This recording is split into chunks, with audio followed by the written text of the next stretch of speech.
Hello guys, welcome back to our channel. Episode ആരംഭിക്കുമ്പോൾ കാണിക്കുന്നത് അരവിന്ദന് അപകടം പറ്റിയെന്ന് പാറുവിനോട് ഒരാൾ വന്ന് പറയുന്നതാണ്. അങ്ങനെ പാറു അവിടെ നിന്നും ഇറങ്ങുമ്പോൾ റിയ തൻ്റെ ആൾക്കാരെ വിളിക്കുകയും പാർവതി റോഡിലൂടെ നടന്നു വരുന്നുണ്ടെന്ന് അറിയിക്കുകയും ചെയ്യുന്നു. പിന്നീട് കാണിക്കുന്നത് ഫാക്ടറിയിൽ നിന്നും ഫയലുകൾ കിട്ടാത്തത് കൊണ്ട് വിശാല് ഒരു സ്റ്റാഫിനെയും കൂട്ടി പ്രഭാവതിയുടെ അടുത്തേക്ക് പോകുന്നതാണ്.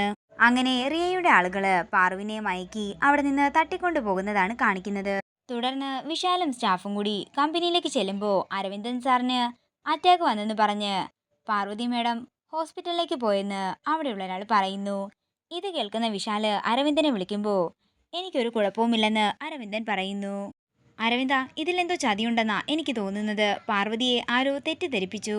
പാർവതിയുടെ ഫോണിലേക്ക് വിളിച്ചു നോക്കാൻ അരവിന്ദൻ പറയുമ്പോൾ പാർവതിയുടെ കയ്യിൽ ഫോണില്ലെന്ന് വിശാല് പറയുന്നു. അരവിന്ദ, എനിക്കാകെ പേടിയാകുന്നുണ്ടെന്ന് വിശാല് പറയുമ്പോൾ പേടിക്കണ്ടെന്നും നമുക്ക് പാർവതിയെ കണ്ടെത്താമെന്നും ഞാൻ അങ്ങോട്ടേക്ക് വരാമെന്നും അരവിന്ദൻ പറയുന്നു. പിന്നീട് കാണിക്കുന്നത് റിയയുടെ ആൾക്കാർ പാർവതിയെ തട്ടിക്കൊണ്ടുവന്ന കാര്യം റിയയെ വിളിച്ചറിയിക്കുന്നതാണ്. ഞങ്ങൾ എന്ത് ചെയ്യണമെന്ന് ചോദിക്കുമ്പോൾ ഇപ്പോൾ അവളെ സേഫായിട്ട് അവിടെ നിർത്താനും ഒരിക്കലും അവൾ അവിടെ നിന്ന് രക്ഷപ്പെടരുതെന്നും റിയ പറയുന്നു. ഇത് കേൾക്കുന്ന പ്രഭാവതിയും വിനയും സന്തോഷത്തോടെ നിൽക്കുകയാണ്. പിന്നീട് കാണിക്കുന്നത് അരവിന്ദൻ വിശാലിൻ്റെ അടുത്തേക്ക് വരുന്നതാണ്. എല്ലാ സ്റ്റേഷനിലും ഞാൻ കാര്യം അറിയിച്ചിട്ടുണ്ടെന്നും എത്രയും പെട്ടെന്ന് നമുക്ക് പാർവതിയെ കണ്ടെത്താമെന്നും അരവിന്ദൻ പറയുന്നു. അതേസമയം പ്രഭാവതിയും റിയയും വിനയും ചേർന്ന് ആ കോൺട്രാക്റ്റ് സൈൻ ചെയ്യുകയാണ്. അങ്ങനെ 200 കോടിയുടെ പ്രൊജക്റ്റ് നമുക്ക് സ്വന്തമായിട്ടുണ്ടെന്ന് വിനയ് പറയുമ്പോൾ അവരെല്ലാവരും ചിരിക്കുന്നു. പിന്നീട് കാണിക്കുന്നത് പാർവതിയെക്കുറിച്ച് ഒരു വിവരം കിട്ടിയിട്ടുണ്ടെന്ന് പറഞ്ഞ് ഒരു സ്റ്റാഫ് വിശാലിനെ വിളിക്കുന്നതാണ്. അതേസമയം റിയ തന്റെ ഗുണ്ടകളെ വിളിക്കുകയും പാർവതിയെ കൊണ്ടുള്ള ആവശ്യം കഴിഞ്ഞെന്ന് പറയുകയും ചെയ്യുന്നു. ഇത് കേൾക്കുന്ന ഗുണ്ട മറ്റേ ആളോട് പറയുകയാണ്, മേഡം പറഞ്ഞത് അവളെ വിട്ടേക്കാനാ. പക്ഷേ അവളെ അങ്ങനെ വെറുതെ തുറന്നു വിട്ടാൽ അത് നമുക്ക് ആപത്തായിരിക്കും.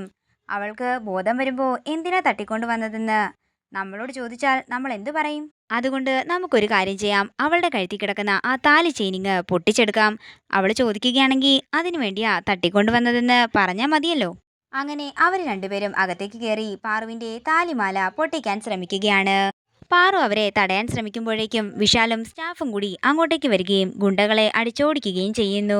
തുടർന്ന് പാറുവിന്റെ കയ്യിലെ കെട്ട് വിശാൽ അഴിക്കുമ്പോൾ പാറു പറയുകയാണ്, സർ, ഞാൻ എങ്ങനെ ഇവിടെ എത്തിയത്? അവരെന്തിനാ എന്നെ തട്ടിക്കൊണ്ടുവന്നത്? എനിക്ക് ഒന്നും ഒരു ഓർമ്മയുമില്ല. അരവിന്ദൻ സാറിന് ആപത്താണെന്ന് എന്നോടൊരാൾ പറഞ്ഞു. ഇത് കേൾക്കുന്ന വിശാല് പറയുകയാണ്, പാർവതി, അരവിന്ദൻ സാറിന് ഒരു കുഴപ്പവുമില്ല. തന്നെ ആരോ പറഞ്ഞ് തെറ്റിദ്ധരിപ്പിച്ചതാ. അതിന്റെ പുറകിൽ എന്തോ ഒരു പ്ലാൻ ഉണ്ടെന്നും പാറുവിനോട് വിശാല് പറയുമ്പോൾ സ്റ്റാഫ് എത്രയും പെട്ടെന്ന് ഇവിടെ നിന്ന് പോകാമെന്ന് വിശാലിനോട് പറയുന്നു. അങ്ങനെ വിശാല് പാറുവിനെയും കൂട്ടി അവിടെ നിന്ന് പോവുകയാണ്. പിന്നീട് കാണിക്കുന്നത് ഗായത്രി വില്ലയാണ്. ഈ ഡീല് നടന്നതിന്റെ എല്ലാ ക്രെഡിറ്റും റിയയ്ക്കാണെന്ന് പ്രഭാവതിയും വിനയും പറയുന്നു. എടാ, ഈ റിയ നമ്മുടെ മുത്തല്ലേ, കൃത്യസമയത്ത് ദൈവം നമുക്ക് കൊണ്ടുതന്ന പുണ്യമാണ് ഇവളെന്നൊക്കെ പ്രഭാവതി പറയുമ്പോൾ പുകഴ്ത്തി പുകഴ്ത്തി അവസാനം കരുവേപ്പില പോലെ വലിച്ചെറിയാതിരുന്നാ മതിയെന്ന് റിയ പറയുന്നു. റിയെ, നീ വിഷമിക്കാതെ, അധികം വൈകാതെ തന്നെ നിന്റെയും വിനയുടെയും വിവാഹം ഞാൻ നടത്തി തരാമെന്ന് പ്രഭാവതി പറയുമ്പോൾ എന്റെ ലാഭവിഹിതത്തിന്റെ കാര്യം മറക്കണ്ടെന്ന് റിയ പറയുന്നു. ഇത് കേൾക്കുന്ന പ്രഭാവതി മനസ്സിൽ പറയുകയാണ്, നിനക്ക് ഞാൻ കണക്കിന് തരുന്നുണ്ട്, നീ അതും പ്രതീക്ഷിച്ചങ്ങിരുന്നാ മതി. തുടർന്ന് അവർ പാർവതിയുടെ കാര്യം ചർച്ച ചെയ്യുകയാണ്.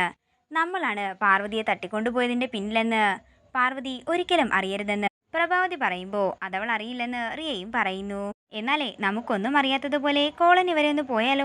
എന്നിട്ട് അവരുടെ ശുഭവിവരങ്ങളൊക്കെ അന്വേഷിച്ചിട്ട് വരാം. അപ്പോൾ ഈ തട്ടിക്കൊണ്ടുപോക്കിനെ കുറിച്ചും അവർ പറയുമല്ലോ. അത് ശരിയാ, അങ്ങനെയാണെങ്കിൽ നമുക്കൊന്ന് പോയിട്ട് വരാമെന്ന് വിനയും പറയുന്നു. പിന്നീട് കാണിക്കുന്നത് പല്ലവിയെയും ഗാർഗിയുമാണ്. ഗാർഗി പല്ലവിയോട് ആഹാരം കഴിക്കുന്നില്ലെന്ന് ചോദിക്കുമ്പോൾ ഇല്ലെന്നും ഞാൻ ഡയറ്റിലാണെന്നും പല്ലവി പറയുന്നു. അതെന്തിനാണെന്ന് ഗാർഗി ചോദിക്കുമ്പോൾ പല്ലവി പറയുകയാണ്, ഗാർഗി കണ്ടിട്ടില്ലേ ഈ കോടീശ്വരന്മാരുടെ ഭാര്യയൊക്കെ നല്ല സ്ലിമ്മായി നല്ല സൗന്ദര്യത്തോടെ ഇരിക്കുന്നത്? അവരൊക്കെ ഡയറ്റ് ചെയ്തിട്ടാ. കൂടാതെ ചെറിയ ചെറിയ ജോലികളാണെങ്കിലും അതിനൊക്കെ ജോലിക്കാരെ വെക്കണമെന്നും പല്ലവി പറയുമ്പോൾ ഇതൊക്കെ കേട്ട് ചിരിച്ചുകൊണ്ട് നിൽക്കുകയാണ് ഗാർഗി. ഇതോടുകൂടി ഇന്നത്തെ എപ്പിസോഡ് ഇവിടെ തീരുകയാണ്. വീഡിയോ ഇഷ്ടമായെങ്കിൽ മറക്കാതെ ലൈക്ക് ചെയ്യുക, ഷെയർ ചെയ്യുക, കമന്റ് ചെയ്യുക. കൂടുതൽ സീരിയൽ അപ്ഡേറ്റ്സിനായി മറക്കാതെ സബ്സ്ക്രൈബ് ചെയ്യുക.